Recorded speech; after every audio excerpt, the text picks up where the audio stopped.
More and more people are living with cancer. People are coming through their treatment and starting to rebuild their lives. Work can be vital to the person with cancer, giving a source of self-esteem, but also a distraction from their cancer experience.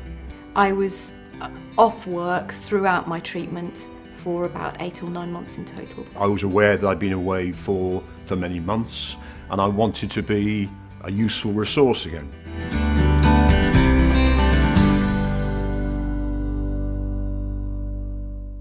Unum and Maggie's coming together is an incredibly exciting partnership because we're both experts in our field.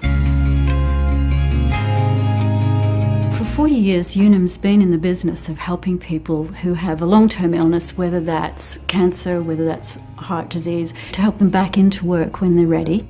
Maggie's provides free, emotional, practical and social support for people with cancer, but also their families and friends. We wanted to understand better the experience of cancer from both sides, from the employer and the employee. And so we put together a research plan. This extensive research project showed for the first time the economic importance of people with cancer. It finds there are 560,000 people with cancer currently employed in the UK, and these people produce £16 billion worth of GDP. But also, we gained a wealth of information about the barriers that people face when they're returning to work.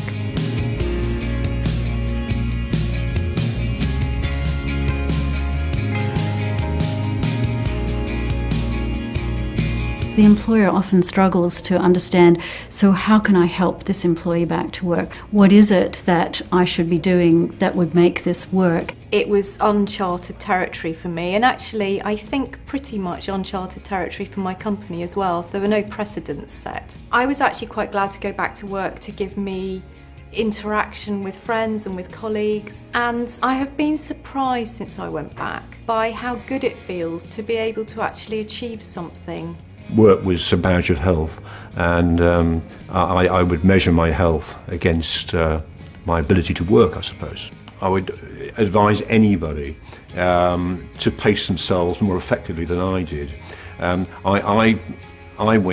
went at it like a bull in a china shop, to be honest, and that was a very ill-advised thing to do. It would be good to think that the research that Unum and Maggie's are making would assist employers to cope with employees who have a cancer diagnosis more effectively. There is life after cancer, and not only that, there's a life at work as well. There are some fantastic things that we can do to help both employers and employees in their journey back into the workplace. We're planning a series of workshops and events throughout 2013, and we're also developing some joint resources which will be available online. By putting the right support in practice, by 2030, an additional 136,000 people who choose to return to work can do so. Which will be great for them, it'll be fantastic for business, and good for society as a whole.